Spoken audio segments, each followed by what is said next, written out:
अध्यात्म विश्व विज्ञान यूट्यूब चैनल पर आप सभी का हार्दिक स्वागत समादर करते हैं।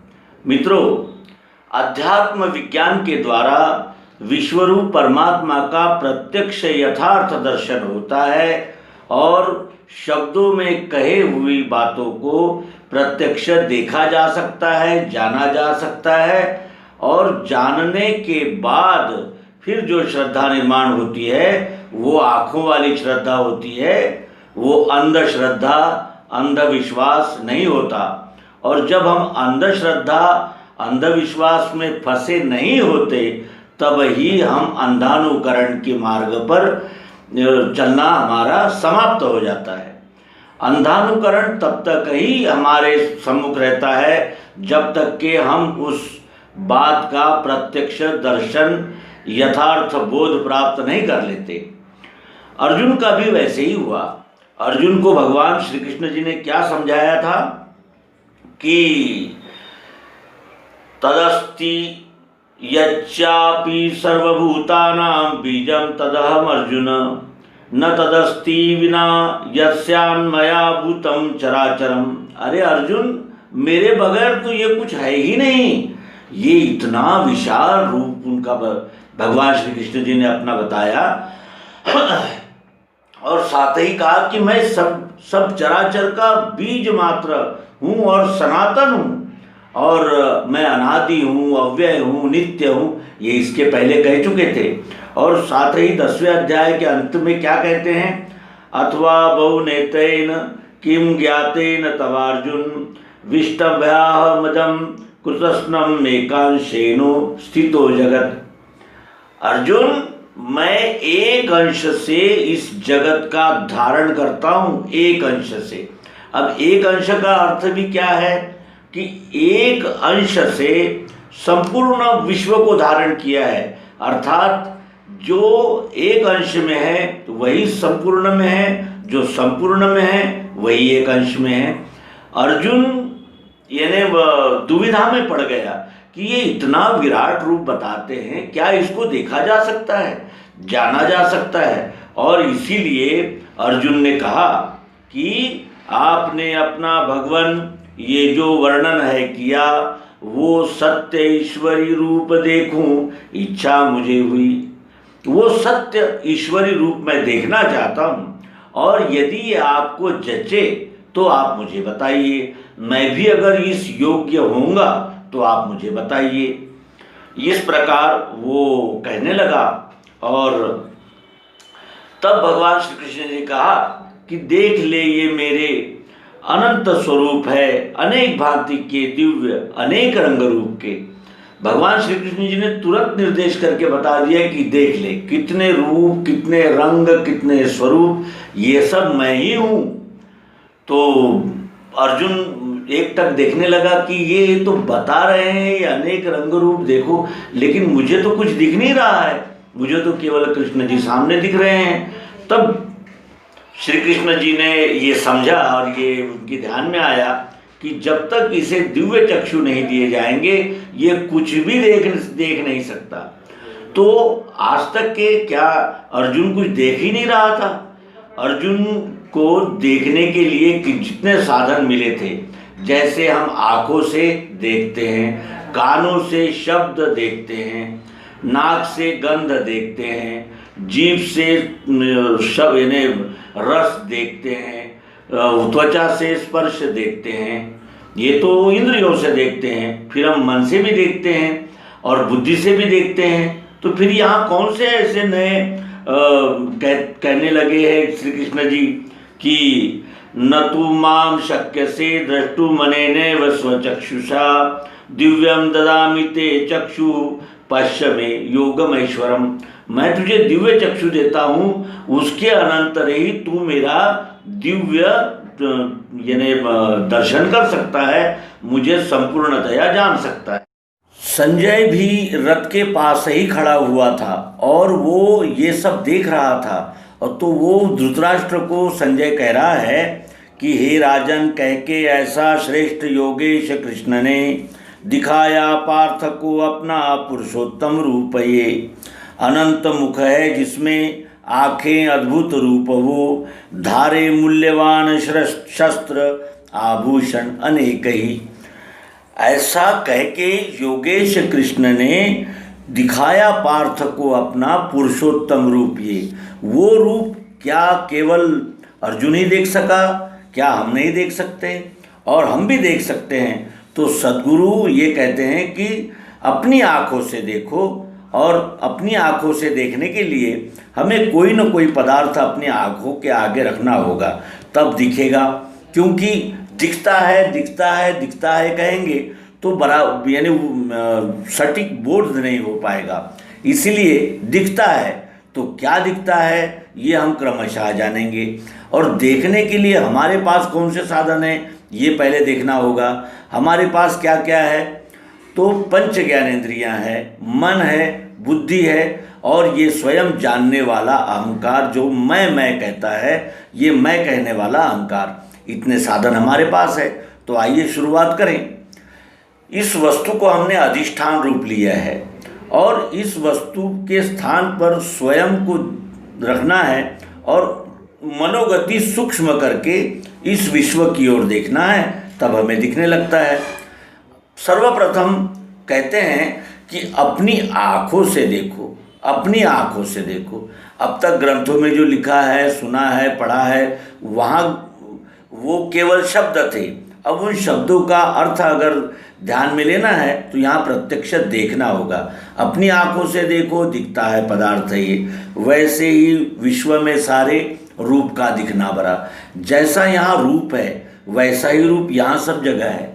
लेकिन यहाँ सफ़ेद है तो यहाँ किसी और रंग का है, यहाँ किसी और रंग का है, वहाँ किसी और रंग का है, यहाँ किसी और रंग का है, अलग अलग रंगों में, लेकिन दिख रहा है रूप ही। और रूप आँखों से दिखता है। आँखों से रूप कब दिखता है? जब प्रकाश हो तब। बाहर प्रकाश हो और आँखों में भी प्रकाश हो तभी रूप दिखता है। तो इस तरह। और प्रकाश क्या है? तो अग्नि है। अग्नि के द्वारा प्रकाशित आँखें और आँखों से दिखने वाला रूप। इस तरह यहाँ त्रिपुटी हो गई, अग्नि से बनी हुई आँखें और आँखों से दिखने वाला रूप। उसके अनंतर इसको हाथ लगा के देखो, यहाँ स्पर्श का अनुभव होता है, यहाँ स्पर्श का अनुभव होता है। जहाँ जहाँ कहीं हम स्पर्श करेंगे स्पर्श का ही अनुभव होगा। ठंडा, गरम, कड़ा, मुलायम, ये उसके प्रकार हो सकते हैं, लेकिन स्पर्श होगा त्वचा से ही जानकारी में आएगा। और त्वचा ये वायु तत्व से बनी है, यानी वायु तत्व से बनी हुई त्वचा और त्वचा से आने वाला स्पर्श, यहाँ से लेकर यच्चावत विश्व में। इसका अर्थ हुआ कि वायु से त्वचा बनी है और त्वचा से स्पर्श का अनुभव सर्वत्र होता है। इसके अनंतर हमारे पास में कान है। कान से हम शब्द सुनते हैं, कान से हमें शब्द सुनाई देता है। तो क्या शब्द यही है? यहाँ नहीं है, यहाँ नहीं है। जहाँ कहीं हम ठोक बजा के देखेंगे हमें शब्द का अनुभव आता है, अर्थात आवाज़, शब्द सुनाई देता है। और वो शब्द कान से ही सुनाई देता है। लेकिन जब तक स्पेस न हो तब तक स्पर्श यानी शब्द का हमें अनुभव नहीं होता। इसका अर्थ यह है कि स्पेस से कान बने हैं और कान का कार्य है शब्द सुनना। तो स्पेस यानी आकाश, अवकाश, अवकाश से बने हुए कान और कान से आने वाला शब्द। यहाँ भी त्रिपुटी आ गई, आकाश, कान और शब्द। और ये शब्द यहाँ ही नहीं, संपूर्ण विश्व में जहाँ कहीं हम बजाएंगे हमें अनुभव में आता है। ये यानी अपने ज्ञानेंद्रियों सहित हमको देखते हुए चलना है। इसके अनंतर हमारे पास में क्या है? तो जीवा है। जीवा से हमने इसको चक्कर देखा तो यहाँ कुछ मीठा स्वाद आया, यहाँ चक्कर देखा, यहाँ चक्कर देखा। जहाँ कहीं हमने जुबान लगाई और चक्कर देखा तो हमें कुछ न कुछ स्वाद का पता चला। तो स्वाद का क्या यही है? हर वस्तु में जहाँ कहीं हम जीभ लगाएंगे स्वाद का अनुभव आएगा।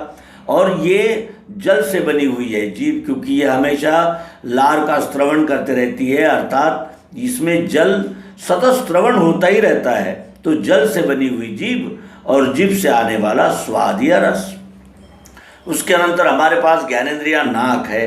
हमने इसको सूंघ कर देखा, कुछ न कुछ हमें गंध आई, यहाँ भी सूंघकर देखा, जहाँ कहीं हम नाक लगाते हैं हमें गंध का अनुभव आता है। तो नाक ये पृथ्वी तत्व से बनी है और गंध लेना ये उसका कार्य है। यहाँ भी त्रिपुटी आ गई, पृथ्वी, गंध और नाक। इस तरह पंच ज्ञानेंद्रियों से शब्द स्पर्श रूप रसगंध, इन पंच तन्मात्राओं का अनुभव हमें यच्चावत विश्व में सर्वत्र आया, प्रत्येक वस्तु में, कण कण में। उसके अनंतर हमारे पास साधन मन है। मन से भी देखें तो मन के पास इसको पहुंचाना पड़ेगा, क्योंकि मन जो है वो सूक्ष्म है। सूक्ष्म का अर्थ होता है अंदर है। तो अंदर वाले मन को हमें जानना है तो हमें इस वस्तु को मन तक पहुंचाना होगा। सर्वप्रथम हमने इस खड़ी शक्कर के ढेले को चूर्ण किया और घी के साथ मिलाकर सेवन किया। खाते समय भी बड़ा आनंद आया, अच्छा लगा, और पेट में गया तो घी के साथ शक्कर गई है तो वहाँ शांति, तुष्टि, पुष्टि ऐसा अनुभव आया। खाते समय भी अच्छा और परिणाम में भी अच्छा अनुभव आया। उपयोग में अच्छा, परिणाम में अच्छा। अच्छा ही अच्छा अनुभव शास्त्रीय भाषा में सतोगुण कहलाता है। उसके अनंतर हमने इसको चूर्ण किया, जल के साथ सेवन किया।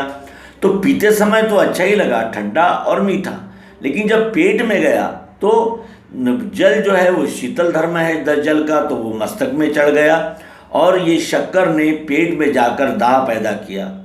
तो पीते समय अच्छा और परिणाम में बुरा। अच्छा बुरा ये मिश्रित अनुभव शास्त्रीय भाषा में रजोगुण कहलाता है।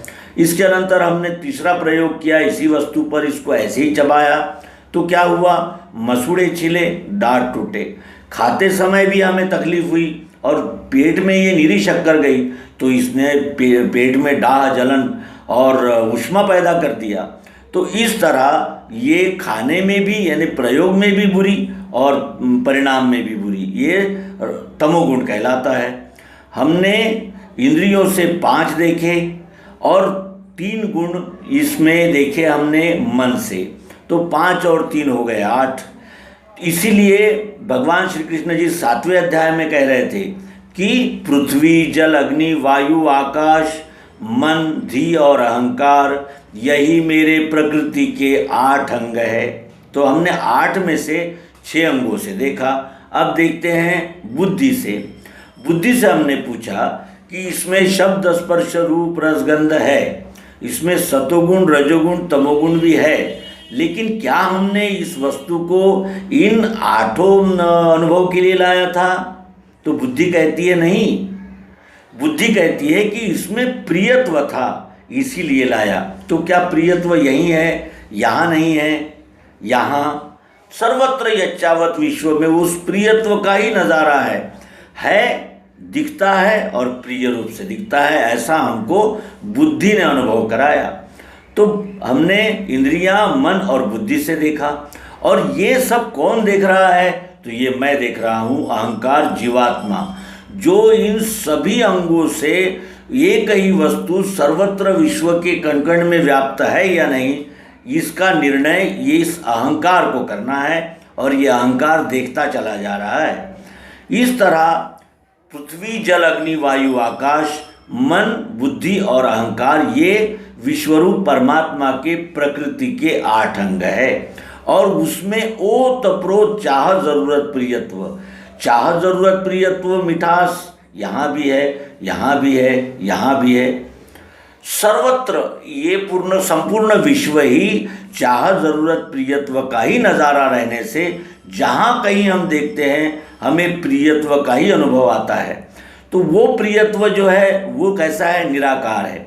निराकार का अर्थ होता है निरे निरे आकारों में, यहाँ इस आकार में है तो यहाँ इस आकार में है तो यहाँ इस आकार में है, यानी निरे निरे आकार में रहने से उसे निराकार कहा गया है।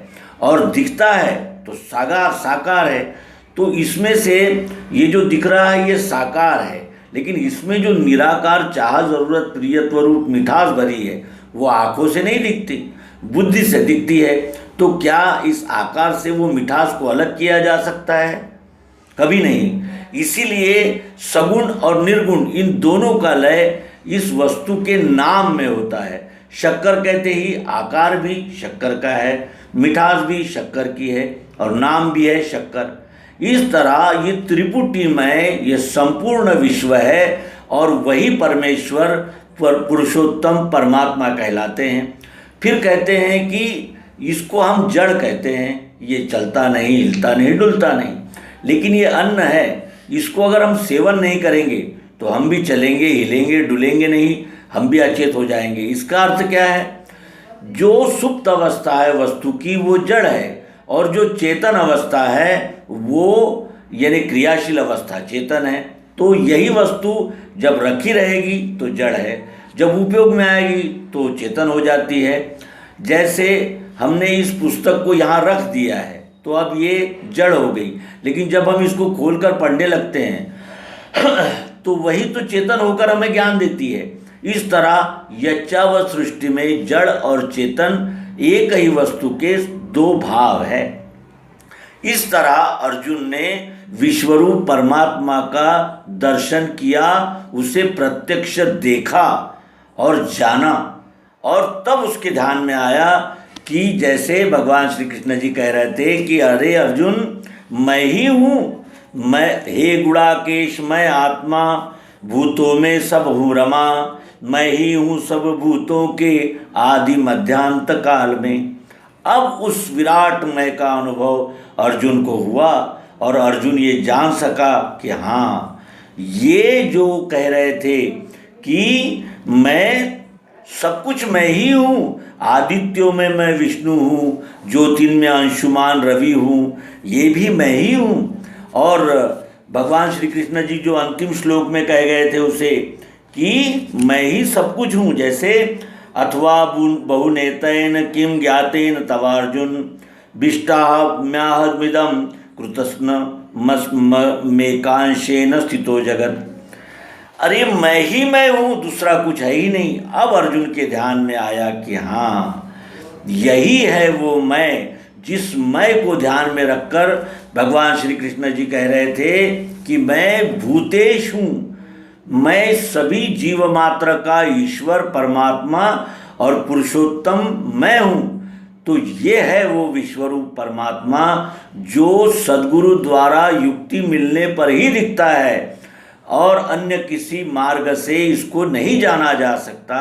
ये अर्जुन के ध्यान में आया और वह यानी एक प्रकार से चमत्कृत हो गया कि जिसे मैं उपभोग की चीज़ मानता था, जिस विश्व को मैं जानता ही नहीं था, केवल मैं अलग अलग मान रहा था, ये अलग है, वो अलग है, वो अलग है, और ये संपूर्ण तो यही विश्वरूप परमात्मा विधाता है। ये जानकर वो कहने लगा कि हाँ, यही है जो आप कह रहे थे कि मैं भूत मात्र का ईश हूँ, तो यही विश्वरूप परमात्मा सबका ईश है, सबका उत्पत्ति स्थिति और लय करता यही विश्वरूप परमात्मा है। ये उसने जान लिया, और ये जानने के बाद जो वो कहता है उसका अवलोकन हम आगामी अंक में करेंगे। मित्रों, क्रमशः देखने पर ही यह युक्ति हमारी बुद्धि में स्थिर बैठती है, और बुद्धि में जब तक कोई अनुभव स्थिर नहीं बैठता तब तक हमारे संशय भ्रमों का भी निराकरण नहीं हो सकता। ये कहते हुए इस अंक को विराम देंगे। मिलते हैं विश्वरूप दर्शन नामक श्रीमद् भगवद गीता के 11वें अध्याय में। नर्मदे।